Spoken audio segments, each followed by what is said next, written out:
We are now in a new constitutional dispensation. And anything new comes with it opportunities. But it is important for us to critically analyze this creature that we now have before us. I have deliberately chosen not to have a PowerPoint presentation because I've noticed that people, as soon as they have a PowerPoint presentation, they don't take notes and they don't remember. If I see any one of you in my office asking me these things that I'm about to tell you, I will charge. So take notes. Now, mining, there is nothing new about mining in Zimbabwe. Mining has been there since time immemorial. In fact, by the 10th century, there are indications from Arab geographers that mining was being carried out on a large scale in Zimbabwe. By the 11th century, we had Great Zimbabwe, and Great Zimbabwe is one of the biggest mining feats on Zimbabwean soil, primarily because of the technology issues that were there. So mining communities have been with us for a very long time. There's nothing new there. What is, however, important to note about the relationship between mining communities and mines is that the relationship has been characterized with a cycle. At one time, it's acceptance. At the other time, it's accommodation. You tolerate it. In another circumstance, it's actually open conflict. And it is this relationship that has led to the promulgation of tons and tons of legislation. By the time the new constitution came into force, we had 32 pieces of legislation governing mining in Zimbabwe. 32. Do you know how many pieces of legislation actually govern you and the family? 6. But for mining, we had 32 different pieces of legislation that deal with the relationship between community, government, and mines. So it is important for us then to look at the Constitution and try to synthesize. Mr. Mutumutema is my client. Yes, I look very young, but he's my client. And he spoke about the need to synthesize legislation and the new Constitution. And considering what the new Constitution has, we have to seriously look at these 32 pieces of legislation, practices and technical policy papers, and see how we can marry them with the new constitutional provisions. But I give you this analysis of the Constitution with a caveat. Constitutions are made and unmade. Constitutions are only as powerful as people are aware of their provisions. But more importantly, constitutions are only pieces of paper until people motivate them into life. You'll be shocked that there was nothing wrong with the previous constitution. Nothing. And we thought by changing the constitution we'll have more rights. But if we treat this new constitution in the same manner we treated the Lancaster House constitution, we are wasting our time. So let's get into what the new constitution says.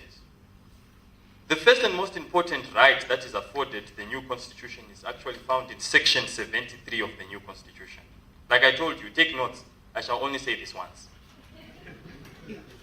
Section 73 of the new constitution states that every person has the right to an environment that is not harmful to their health or well-being, and to have the environment protected for the benefit of present and future generations.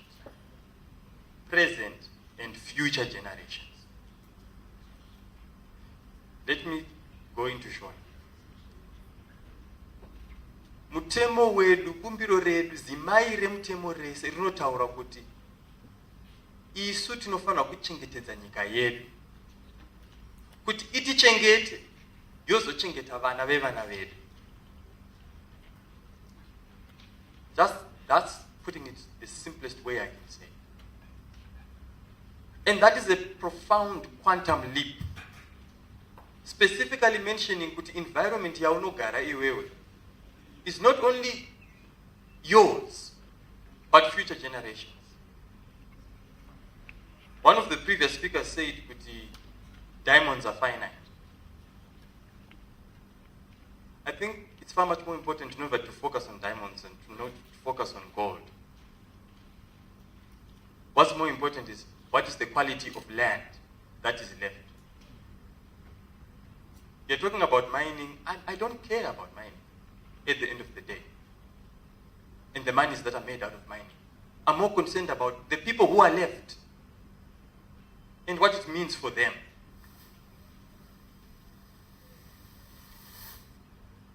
She raised 2 bottles of water. And that was the most profound part of this workshop. It compared what you enjoy every day and what she enjoys.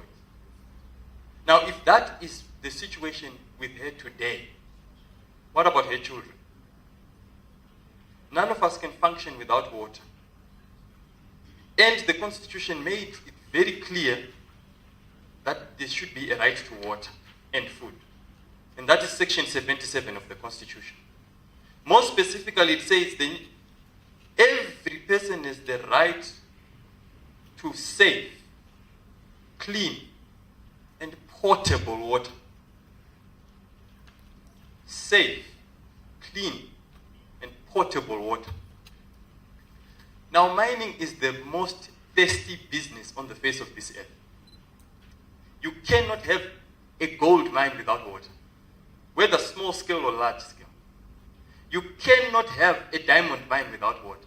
There are some diamond deposits that cannot be exploited because there's no water.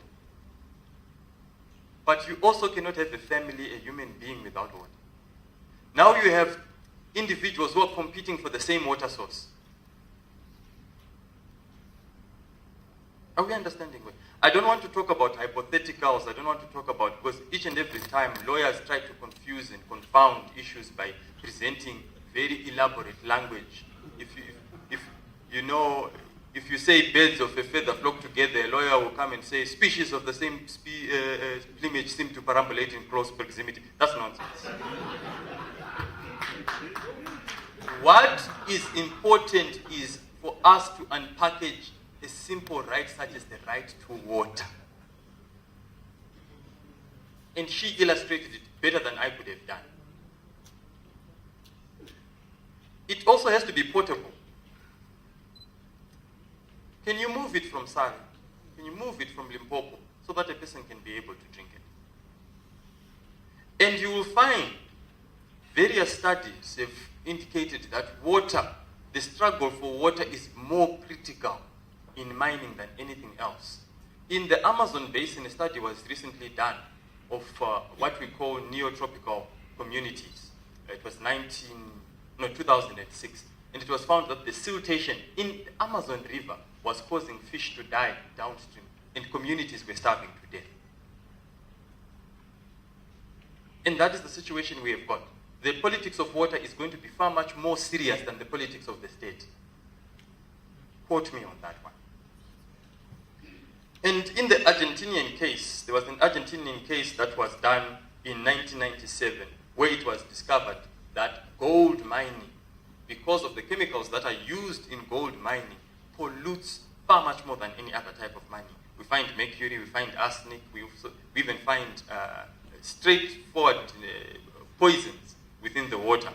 And the government was held accountable in Argentina because of that particular circumstance. More importantly, before we start talking, she also spoke about the movement, the mass movement of people. Now, has anybody ever wondered why Section 3, is it Section 3 of the Mining Act, which says all minerals are vested in the state, or the president specifically? It's not because we were collecting minerals, no. The true politics of the situation is that the reason why all minerals are vested in the state is so that it is easier for them to kick you off the land when they find minerals. That's true. It is true. Now, let me show you something else. Go into the Communal Lands Act. You will find that there's nobody with security of tenure. Every single person, when the new constitution came into play, focused on the politics between ZANU-PF and MDC. My biggest disappointment is that nobody ever spoke about the Communal Lands Act and what it means. The problems in Chiato, the problems in Maranga, the problems that you find in Gokwe are all because of the Communal Lands Act. You find a rural district council can change the use of land at any given time. And yet we are here, and nobody thought about it. So, what has happened in Section 74 of the Constitution? The new Constitution states that no person may be evicted from their home or their homes demolished without an order of the court being made after considering all the relevant circumstances. For me, this is the only provision in the Constitution that I actually take seriously. No one can be taken out of their home without a court order. But the court not only does it have to consider the issues, it has to look into the relevant circumstances. We have a situation whereby there is no mining activity that will be carried out near your homestead and you not be evicted. They don't trust you. You've been living on a piece of land, upenyu wako wese. Asipangonzi pane ma diamonds, unogona kuba. But you were born here. No, we do not trust you. Move. But that cannot now be done without a court order. And why that is important for us is because the South African Constitutional Court has actually had an opportunity to deal with such a provision in the Port Elizabeth municipality case, where it stated that where the state seeks to evict, it must, by operation of law, provide alternative accommodation for the evictees. Now, Port Elizabeth case, I'm using Shona, excuse me. Port Elizabeth case in South Africa, vakataura kuti kana uchibvisa munhu uchimuisa kumwe handi wamudzura ane midzi yake handiti pese patinotora any plant tichiisa kumwe handiti tinotora nevhu racho. So what it means is kuti kana uchiiswa kumwe ngakuve kwakafanana nekwawabva, ngapasave nechinhu chaunorasikirwa nacho. Then, yes. So, zvinoitika apa ndezvekuti there is no monetary compensation that can compensate a grave. I've never seen a balance sheet that says 5 graves, $500. But it's important to us. My grandfather owned a farm. And when the farm was, because of the Biri Dam, when the farm was about to be taken by water, we were not concerned about the loss of land. We were more concerned about the fact that my grandfather would be underwater. And it was important for us. And it's one of the reasons why I became a lawyer. Yeah, because of that simple problem, somebody made money.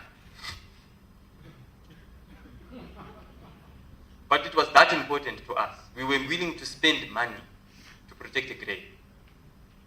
So in terms of cultural rights, let's take this very seriously, what it means. Looking for diamonds, gold is invariably very strong cultural problems, primarily because we are digging up people, left, right, and center. Zvinorevei kana takuchera makuva. And can you put money towards that?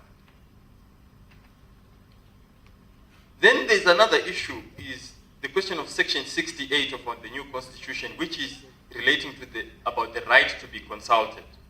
The right to be consulted in our Constitution is not express, but it states that every person is entitled to administrative conduct that is lawful, prompt, efficient, reasonable, proportionate, impartial, and both substantively and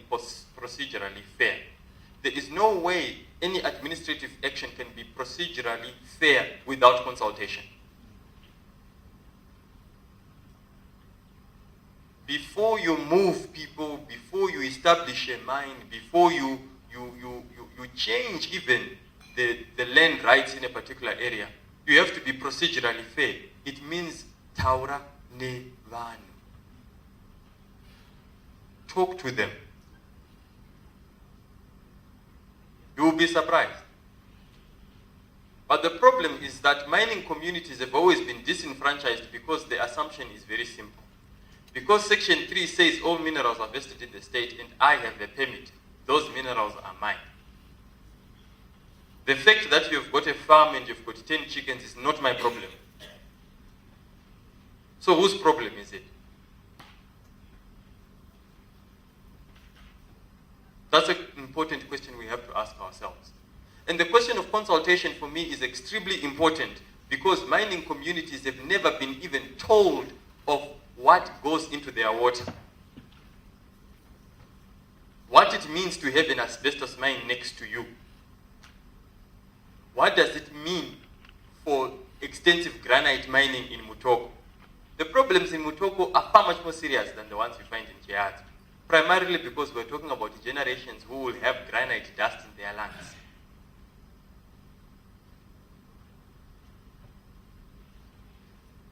And the problem is not going to be viewed now. It's years later. And what do we Africans do as soon as people start dying?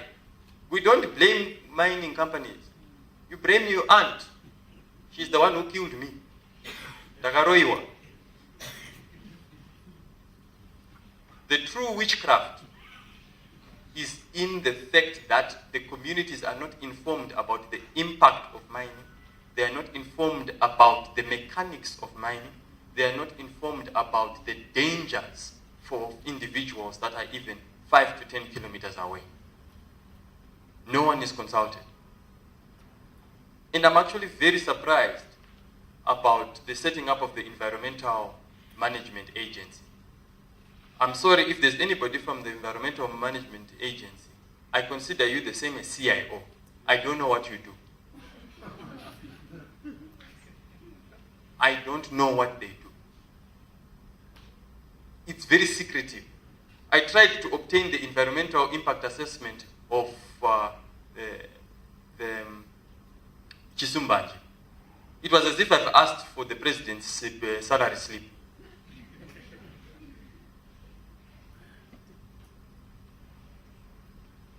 No one provides it. And the reports are written in such technical words that you don't even understand that you're about to die if you drink the water. You are told that the water is slightly below the World Health Standard relating to mercury and this and that like that. Then it's read with the what convention.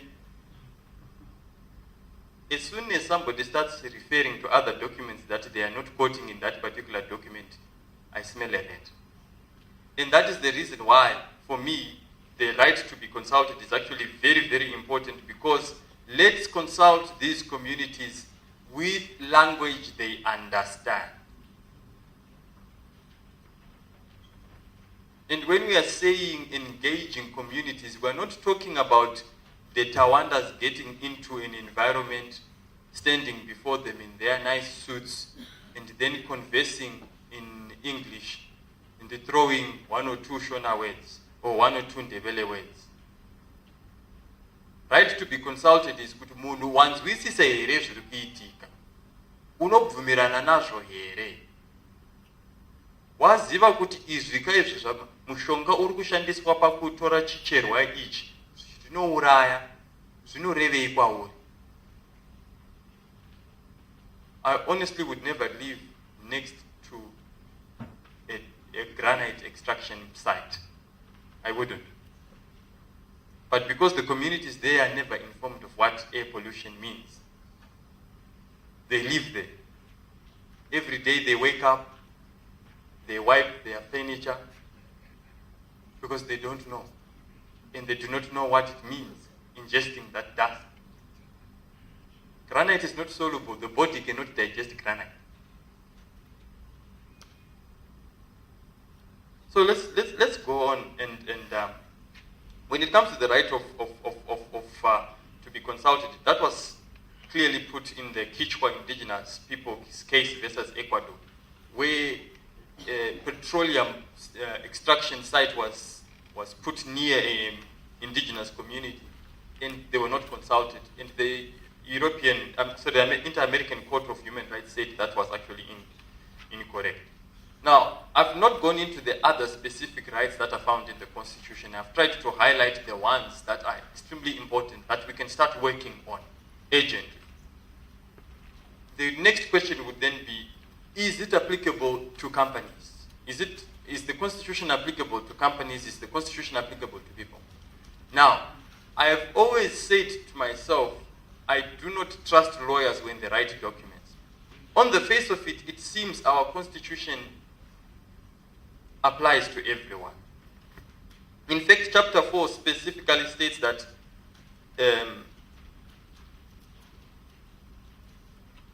Section 85 says that any person may approach the courts alleging that a fundamental right has been infringed, which effectively means that anything that you find in Chapter 4 of our Constitution can be enforced by a court of law. So your right to water and food, your right to education, your right to water, everything is enforceable. You can go to court on them. And what is very critical for us to understand is that, unfortunately, there are quite a number of limitations.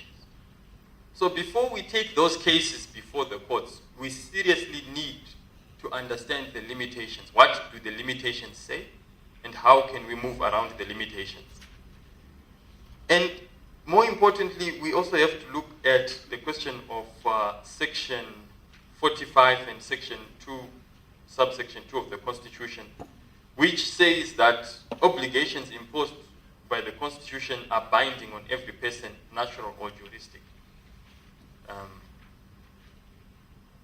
And Section 45 says that the Constitution binds every natural and juristic person to the extent it is applicable to them. Now, here is the problem. The Constitution says that it applies to everyone, right? But in as far as it is applicable to them is the provision that we might end up having problems with when we try to take Mbada Diamonds, when we try to take Anjin, when we try to take the granite companies to court on a constitutional point. Because they will say that this does not apply to us because this is a state-regulated situation. Now, even if you did not get anything in my presentation, I want you to understand the next point. Yeah, you can sleep after what I've just said. Our Constitution is informed by Roman Dutch law. The true witchcraft is not the true problem is not in our constitutions, but it's in Roman Dutch law. Mutemo we Roman Dutch law, wakaumbwa uchitarisa kune munhu ane masimba ne asina masimba. Hauna kufanana mutemo wevanhu. Pese panogara machief makambona kuti padare kakawanda kacho it's a circle. Anditi mambo zvona. Matare ese ari a circle for everybody to put in input. Our Roman Dutch law is top down. Every judge is slightly high. And that is reflected in the rules of applying the law. So what am I saying? I'm saying kuti kana takuzofunga kuti takuenda kumadzitare tino enforce my rights ema communities evanhu vari living in mining communities. We have to be mindful of taking the right cases. We have to take my case akasimba. Anoita kuti vanhu vanzwisise kuti indo kuti tizotanga kuita mutemo kana kuruka mutemo unotibatsira ramangwana. Why I'm saying this is we need a strategic litigation process that Zela will have to sit down again assess which cases to take. Unfortunately, we might have to take the most serious of cases before we take the rest of the cases. And it's not that my issues which are so important. No. But we need to make studies in Mutoko. Bring evidence that shows that the environment here Mutoko is not conducive for human habitation and it's forcing people out. Then the court will understand. If we take every single case, we will end up talking about what happened in the SADC tribunal. These rights have got to do with people with very deep pockets. I'm not saying our judiciary can be swayed by money, but let me just give you a simple calculation. If you want to hire a young, bright, handsome lawyer like myself, you would probably need $150 to $200 per hour, right? And what is the average length of an ordinary constitutional case? 2 years, honestly. 2 years. 1 year mchikakaritsana nemapepe. 1 year trying to get the matter set down. And in 2 years, you would have spent not less than $10,000 for a serious case. Because not only Tawanda will you pay Tawanda, but you'll also have to pay the advocate that goes and argues. Then you also have to recognize that in as much as our constitution has changed, the laws have not. My father always used to say the devil is in the detail.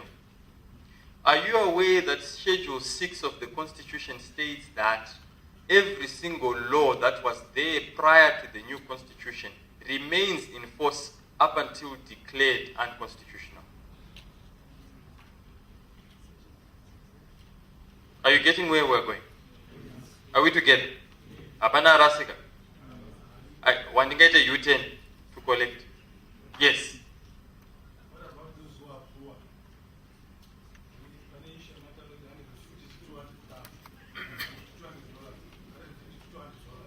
That means to say, I am poor.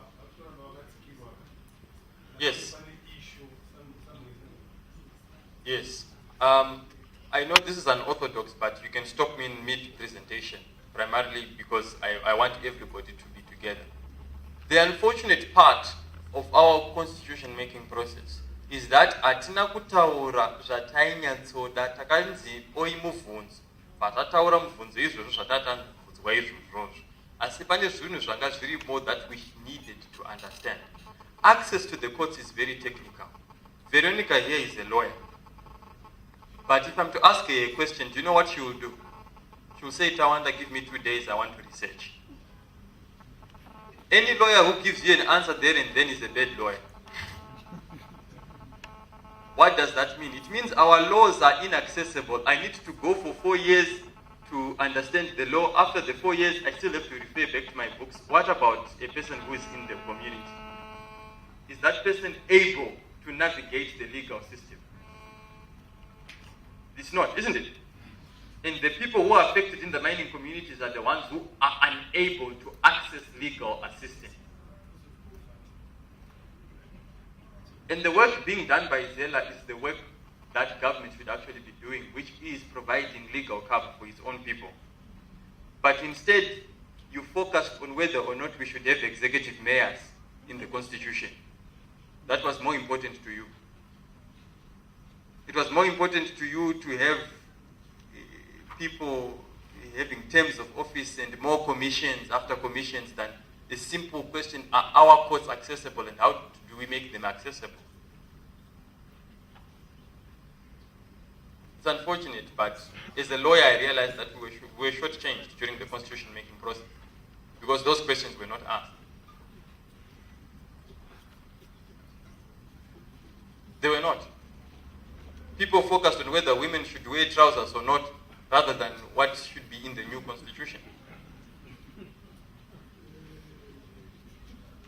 So, let me wind up by saying that Section 85 says all these rights are enforceable.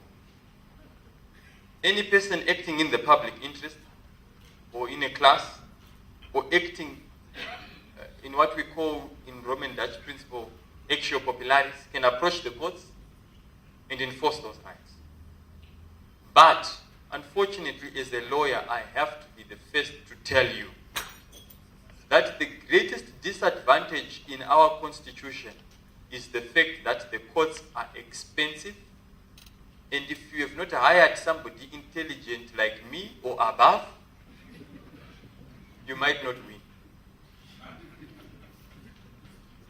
What I am, it's just a joke, but what I am trying to state is that understand these provisions, and what is more important is the work that is being done in conscientizing individuals about those particular rights. There is no right that can be enforced without an individual being aware of the right. So in this room, the rights that I've just spoken about, I was not talking to you. I was talking to the 10 people that you are going to tell about those rights. I really do not care what you do from now to tomorrow to get a per diem or not, but let this, I don't care. What I care about is that you will find your 10 people who you will communicate that there was somebody who said something about your water rights. There's somebody who said that you cannot be evicted without a court order. That you will say to that particular individual, you have a right to be consulted.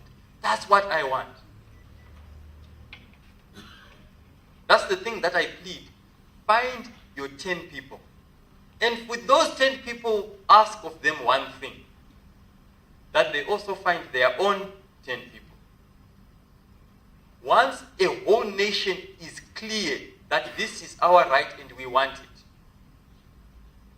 it, it is impossible for any government company to ignore. When everybody was clear that colonialism is not something that we want, even when Smith said not in 1,000 years, it happened. So I'm asking you for the rule of 10. Find your 10, and I shall be getting reports on which 10 you consult. Thank you very much.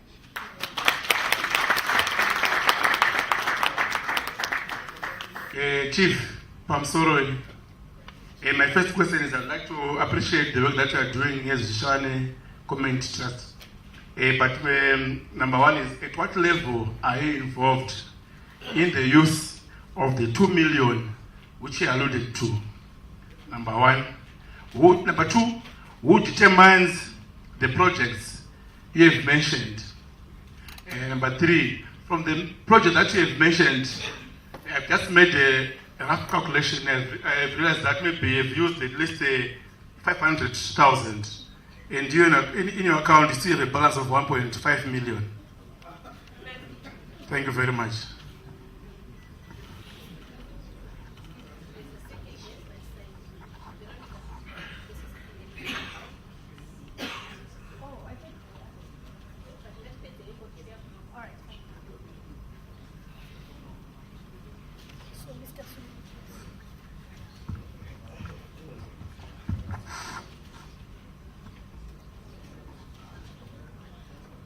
Hello, good afternoon. My name is Songro Cosmas. I'm from Zimbabwe Diamonds and Allied Workers Union. Mine are their comments from the previous presenters, Mr. Tawanda Zhuwarara. I think he made a good presentation. I'm just thankful for that. Even though we are somehow learned, I got surprised that there are also sections that actually give us people from church who are not to be manipulated by the politicians. I'm very thankful for that. Then the second one again is from my boss, Mr. Mtimtema, from ZCTU. It's just a contribution. I think the issue of workers, most perpetrators of this denial of our rights, workers' rights, is being done by foreigners. And these foreigners, mostly they're from the Oriental East, the Chinese, Even if you check from Togo, I was just doing is that from Togo, Shaban and Shaz, I think they are so much protected by the government, so that at the end of the day, they can do whatever they want. And also, another observation that I made, I think we need to engage Emma very seriously. Because if you find, from my own observation, half of the arguments today, they're focusing on the blames on Emma. I think it's high time that they should come here, explain themselves, and may take the bull by its horns. Thank you. Hello. My name is Peter Siaope. I'm the CEO for the much talked about Mutoko. My only view is that extractive industries, or may I refer them to exploitive industries, have not brought any development in any area, be it Shazwa, Mutoko, Shawani, and the like. Because in most cases, tinozo ningidovi, ningipamuromo, tunanjira then munozanzi majedovi. The 10 million or 30 million which was given to Shawani or to Shurugwi, if you compare it with the amount of minerals which have been exploited from those areas, I don't want to say it's peanuts, I don't even want to say they are the shells of the peanuts, but I don't know how I can refer them. Then the other thing, my good lawyer was saying, we need to be consulted. I think we need to go further than that. We need to participate in everything which happens in our areas. We don't want to be consulted. Why? We need to participate in everything which goes around in our areas, because we are the ones who know how hateful it is to inhale black dust. We are the ones who know what it means to drink dirty water from the Marang. For example, the people in Save, they used to get fish from Save and they supplement their food. But they are no longer doing that. Why? Because the fish are dying because of the soils and the chemicals which are going into the Save River. And I would also want to say, nothing for us without us. And I will continue saying, nothing for us without us, and we don't want to be consulted. Thank you very much.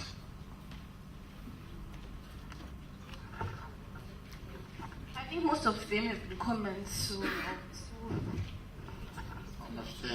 my question is directed to anyone in this house who is able to answer it, because it's based on pollution in Sawe and Odds. I think the problem we have as communities, the pollution is caused by some other companies owned by the government, and we expect the government to assist us. So where do we go and report our problems? And then some government companies are causing this pollution. So this is the problem we are facing.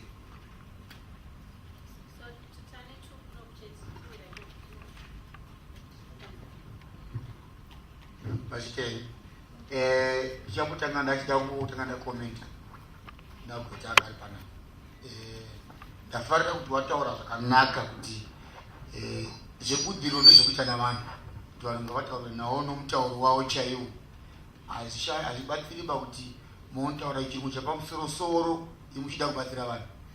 Muda kuvabatsira nechirungu here kana nezvamuri kana kuti nezvedambudziko ravo. Saka ndafanira kuti gweta apinda munzira mamambo chaimo, kuti kana vanhu vachibatsira ngavaende kumusha vataure nevanhu variko, kana pachigagwa mumatombo vagare mumatombo, kana vachitaura vamire vari mumuti vakwira pai mumuti.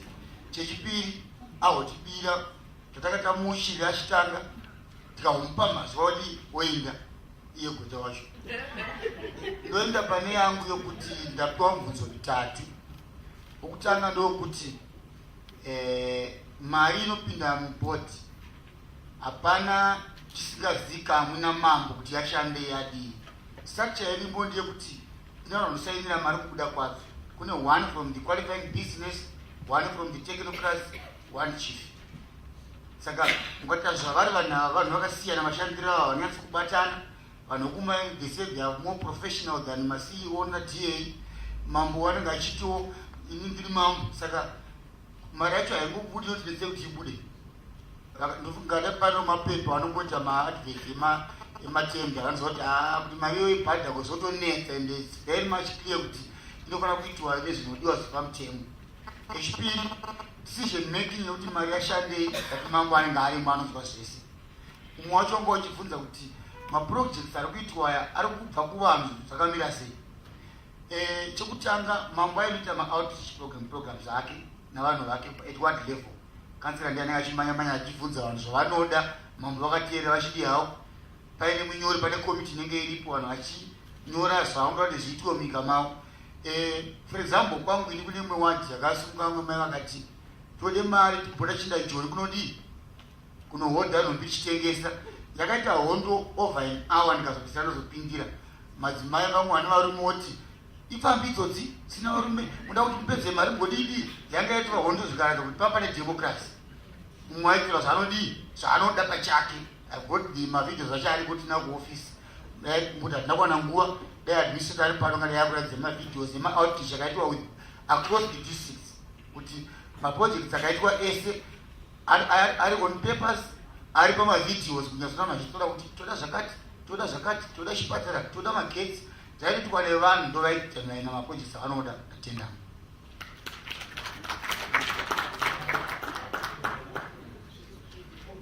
Sorry. Pano mumwe wazitaurwa wemari mafigures azobuda achona hachanzwisika anenge amagweta. Maprojects andaverenga apa vanoita zvemari mukaverenga angataura 500,000 they go over 2 million. Haasi maprojects ezvinhu zvaingoitwa zvokuti mungonzi kwava kwachikoroka. Akatoitwa audit neveforensic vanhu vachiona kuti mari yakapinda pastructure iyi is it worth it. Saka haasi mastructure ekuti chipatara chiriko chekuti moti chakakumanidzwa bodo anotodeterminwa kuti value yacho iripo yemari yakapinda ndo zvakaitwa here value yacho. Saka hazvisi zvemari shoma shoma inenge ichizobuda asi mukawana hii nguva got every cent is accounted for.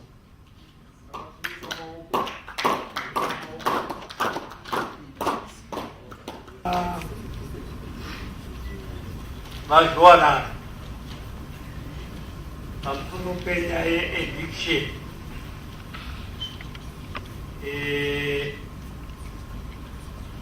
nesquatter order. Squatter munhu anonogara zvisina mvumo.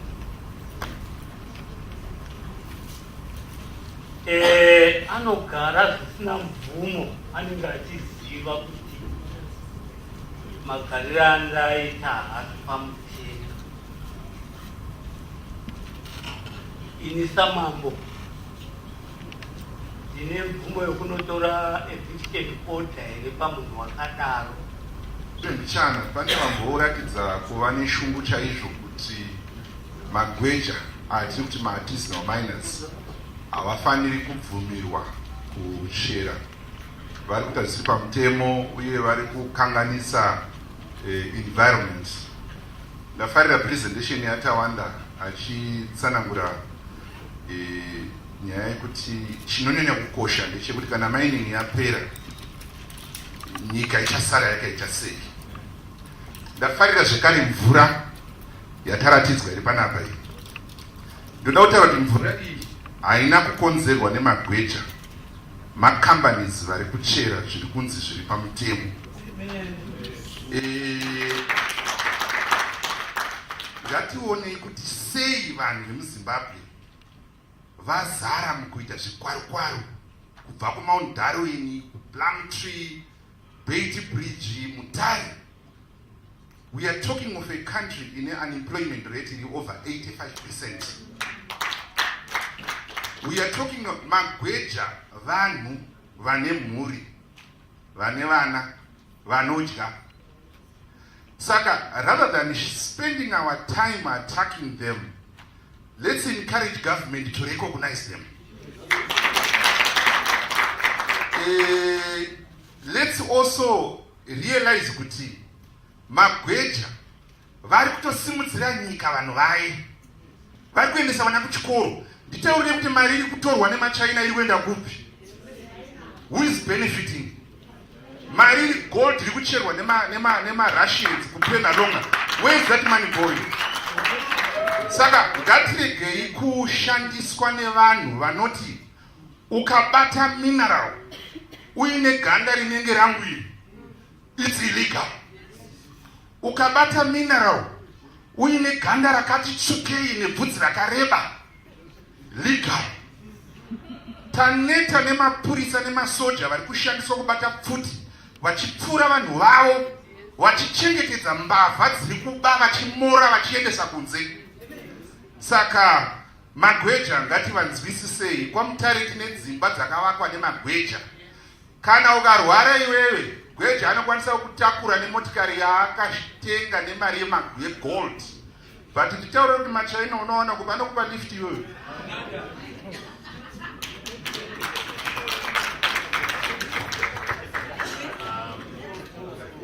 It's always very hard to speak after Farai.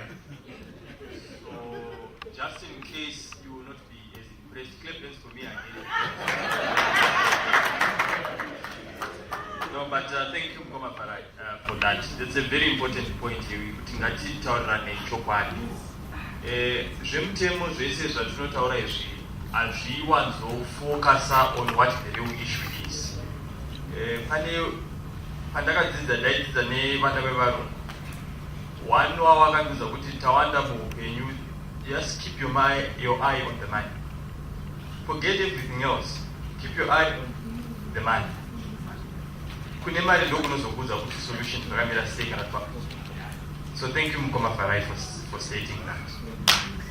Kuna mambo pamusoro mutemo wedu wakashanduka. Hauchangotarisa munhu kuti uri squat. Asi wakaona kuti zvanga zvakuitika ndezvekuti munhu anga achiti paanongobatwa ipapo zvonzi hausi wekuno buda.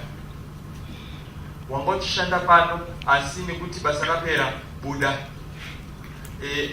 Kunyatsokunzwisisa muno munyika buda.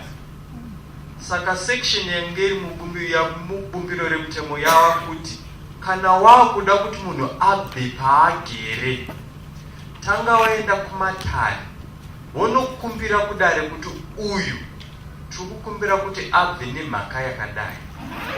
Zvakaitika kuchiyadzwa zviya zviri kuitika kwaMutoko, zvichaitika kuna Mugweru nenyaya yekuti kune madiamonds, zvese izvozvozvo zvakanzi hatichada munhu anopedzisira akurara pamugwagwa. Dare rinotanga ratarisa kuti zvinokodzera here kuti munhu abviswe. Abviswa kudaro muchamuisa kupi? Zita rekuti squatter riripo. Asi kuSouth Africa vane bumbiro remutemo ratakakopa, takaita zvekukopa, ngatitade kunyeberana. Takakopa nemafull stop. Bumbiro iro rakati munhu anogona kunzi squatter asi achiri munhu. Saka tinotanga taona kuti tinomisa papi. Then kuzouya the question relating to the environmental degradation that is caused by state companies. The constitution is supposed to say that there's no one who is exempt from the application of the constitution. More particularly companies that are owned by the government. Now the fact that as soon as a company is owned by the government, they have got access to the minister, attorney general, things like that. But in terms of litigation, you can still go and sue. What I'm asking you to do, please collect all this water, all these samples. And I like to mama connecta nyaya birth defects ne maternal mortality nezviri kuitika.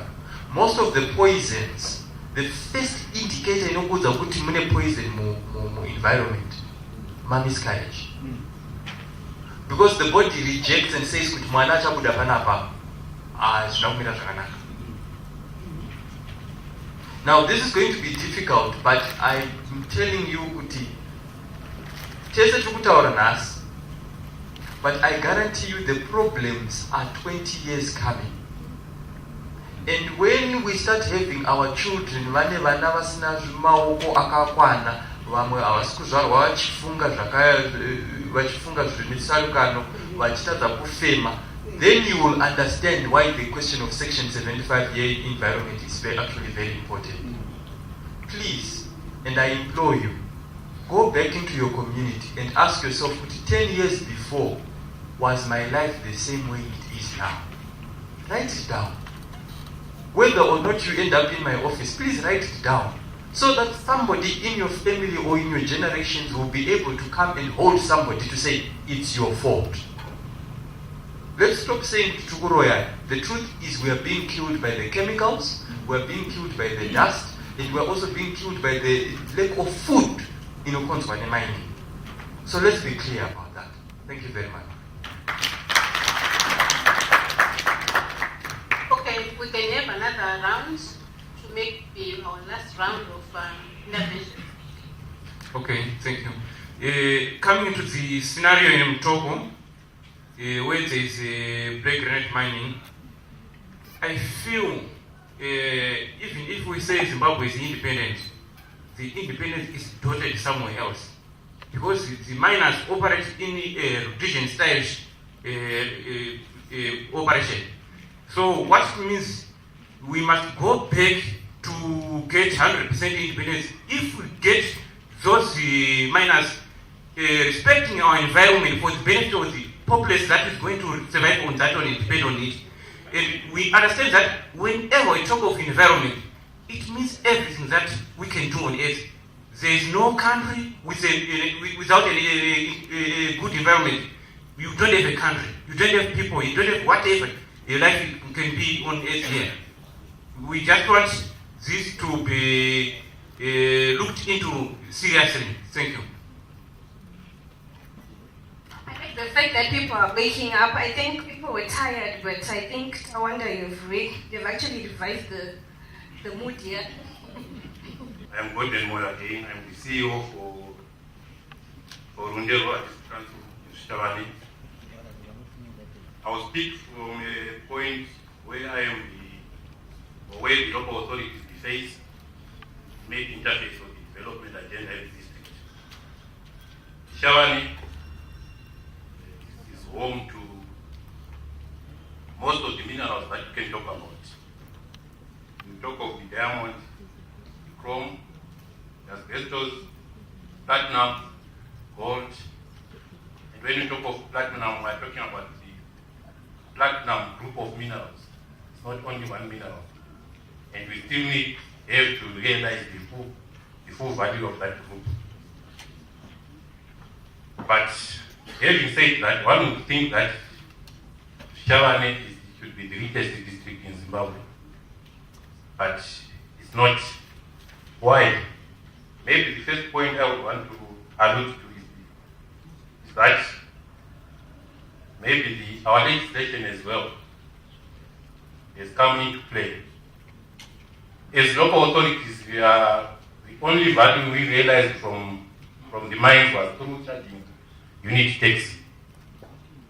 But going to the RDC Act Chapter 2913, it is prescribed a formula with which we charge unit tax, where they will say you charge for the precious minerals like gold, platinum, you use the number of employees that are in that particular organization.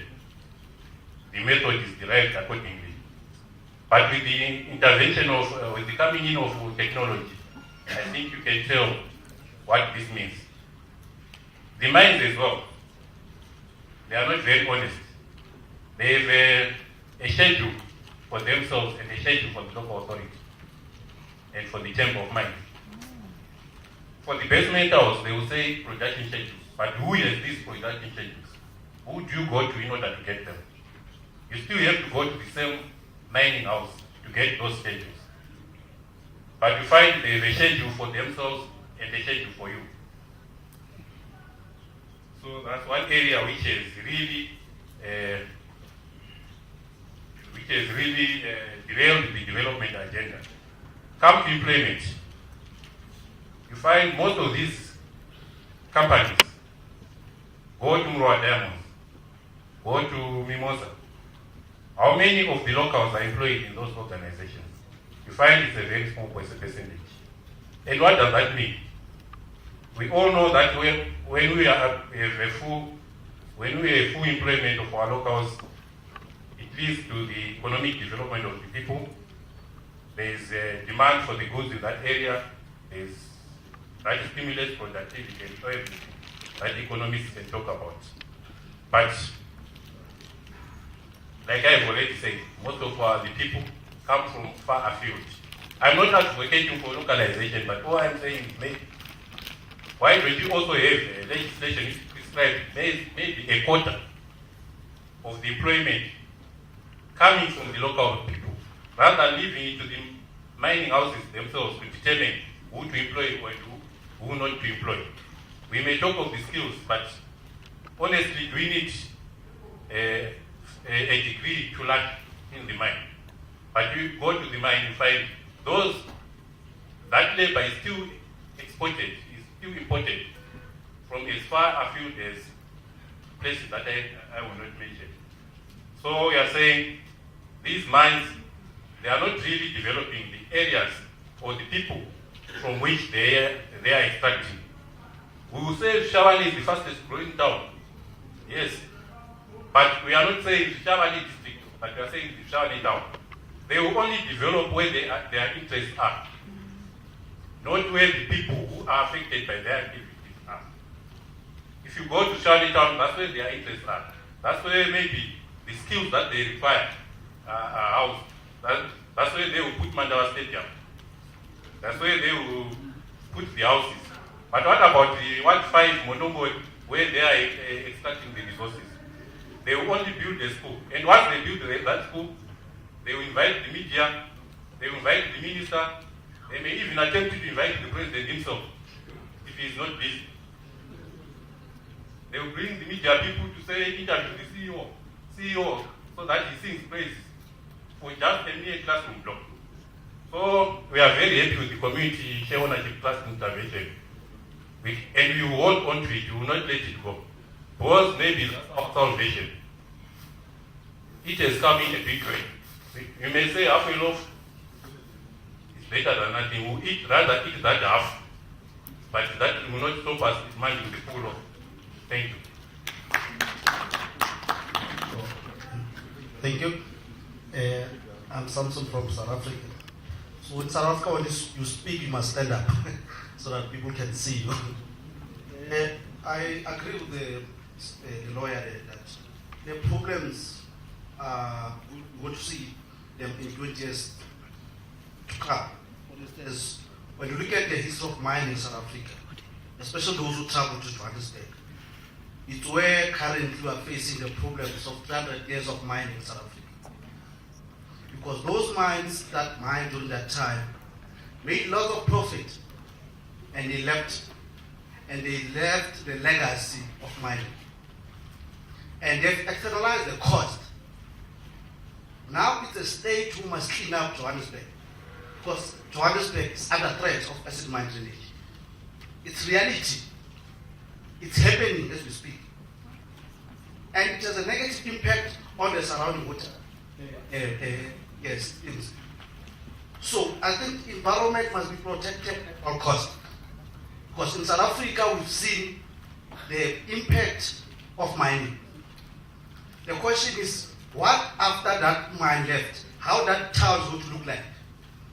I think our comrades there of Zila, who work with Benchmark, typical example of town in middle of Free State called Bangkok, where it was mined, and the people, the economy has collapsed after the mining have left. So these are the questions that we need to ask ourselves. What happened after the mining? Who take the cost to clean up the environment? Because it's the state who will be left with the bill. The coming generations and generations will pay for that.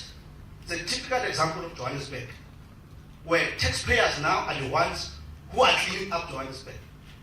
And those who made profit, they have left. So I think we are here to learn and share experiences. And I think we must be very, very concerned about the legacy of mining.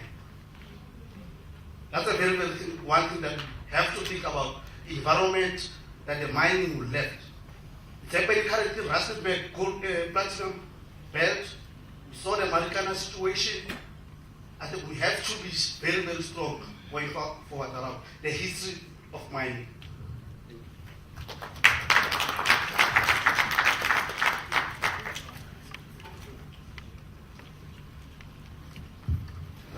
I'm sorry. Ndinonzi London Stream. Ndinoda kuti nditi tese takadai tinodzidza. Tikateerera muno tinotaura chirungu chatakadzidza. Asi takazvarwa vamwe tiri vashoma tichitaura shoma. Asi takadzidza. Ngaida kuti nditi inini kumakurokoza takatarisa. Kana kuti nditi mining activity muno muAfrica kana kuti muZimbabwe yakatangisa rini zvazoita kuti paite mibvunzo today. Ndinoda kuti nditi makorokoto zela makorokoto zvikuru nokuti mativhura. Inini first time yangu kuti ndipinde musangano uno, sangano remagweta rezela mativhura. For example, ndingakupai zvinoshamisa zvikuru kuti munyika matigere pangaitika chiitiko chinosiririsa zvikuru muma-mining activities. Anova iwo ma-mines ari big. Last month, along this great dike, pane murume wanga achishanda mumine, ndokudonerwa nedombo, ndokuenda kuchipatara. Murume yaenda kuchipatara, akandofira kuchipatara. Zvabva mukudonerwa nedombo, a very big giant mine. Ari ikoko pakabuda report inoti wafa neBP. Chindiudzai, tiri kutaura isusu tichiti right, ma-mines ari mahombe oviga chinhu chakaita seichocho muridzi wemhuri iya asara nevana vake vachitambura. Uku ripoti yabuda ichiti akafa neBP. Asi BP kana mukatarisa kuti yabva papi, the causative root yeBP ndeyekuti munhu awirwa nedombo, mafragments akanga achisorosora mubody make, munhu iye akatofa. Izvezvi active ndiri kuti mugozondiona muwane nyaya dziri mured dike, ma-big mines. Right, when it comes to Makorokoza, the relevant ministry, that is mining ministry, ngaite ma teachings, ite orientation, ku ground, isagara kuma offices, ichingoti tikuita basa remining, ngaite ku ground, zera, come to the ground, muone, mutaure nevanhu, varuma mining activities, ne the community iri within the surrounding, kuti munzwe chaizvo kuti zviri kuitika ku ground. Tiri mumatambudziko, saka makorokoza anotori nani kuti zviri nani tife tichitambura tichikorokoza pane kutorwa zvinhu zvichinda, kana kuti munhu akafa nenzira isina kumira zvakanaka pamaini, no compensation. Saka tiri kuti kudii neimwe nzira kana mukatereresa nyaya iyi. Ndikuda kuti pave neresearch yakakura zvikuru, asi ndiri kuti the relevant ministry at a certain issue ngationei kuti inoenda under which category, which ministry, to suit so that part effect find on the ground. And like tingotaura ma-issues tiri kuno in terms of administration. Tiri ma-administrators right now, but on the ground we don't go there to fact find what's really going on. So ndikuti zela and the relevant ministry, I think agenda yedu yakanangana the Minister of Mines. We are ku ground. Zela the Minister of Mines, we are ku ground muone zviri kuitika. Ndo mashoko angu muchitimbo mazvita. Thank you very much for that wonderful presentation. I think it has shared some very important insights. But you concentrated mainly on the work that we can do with the judicial, that's basically the courts. But I also wanted to find out what opportunities are presented by the Zimbabwe Human Rights Commission. In other words, how best can we work with them to bring some of these complaints that we may face as a result of mining activities? And how best can we work with them so that we don't develop a scenario like what happened during the SADC tribunal, where I think the work that we are trying to do with them ended up undermining its legitimacy, its existence. So we don't want that same problem to befall the Zimbabwe Human Rights Commission. I think it's a very important institution which we would want to work with closely but probably can help us how best we can work with them in a manner that also build them up, not necessarily in a manner that results in them being regarded as a retrogressive institution which may end up being disbanded, just like what happened to the tribunal. Thank you. I think in response to the case that actually reported, as communities we must be aware that if there's a case, we've got the right even to sue the company. It's like if the case maybe say EMA is sued, maybe say company for actually violating environmental rules, right? After EMA have actually fined that company, as the community, once we know that this company has been actually fined by EMA, we have the right to go and actually sue that particular company in the civil court, and it's allowed. And then the other issue, the problem that we have is our laws. It's like if you compare the Environmental Law and Minerals, Mines and Minerals Act, they need to be harmonized in one way or the other, because it's like they are out-competing each other. If you go and approach the EMA, sometimes once the Ministry of Mines actually realize that EMA is there, sometimes they won't come to your workshops. Even you try to follow the procedures. Because what we normally do is, we are saying we are actually complementing government efforts. But if we invite the relevant stakeholders, we are having a challenge. And lastly, the issue that I actually want to really talk about, I think our good lawyer, Mr. Tawanda, actually what he said, I think is something that is really good. But we've got good policies, we've got everything that we have. But what is left now is implementation of those. And then we need to come up with ways on how then we can actually engage the government so that they actually act on the policies that they actually, sit on. And lastly, I would like to even say, thank you to Zela also, because this workshop, I think, is an eye-opener to some of us, and especially in our region. These issues that they're not actually unique. Even if you come to our region, these are the same problems that you're actually grappling with. So we are saying we need similar workshops of this nature, maybe even in our areas as well, so that the members, the communities can actually be accorded time to release out their views. Thank you very much.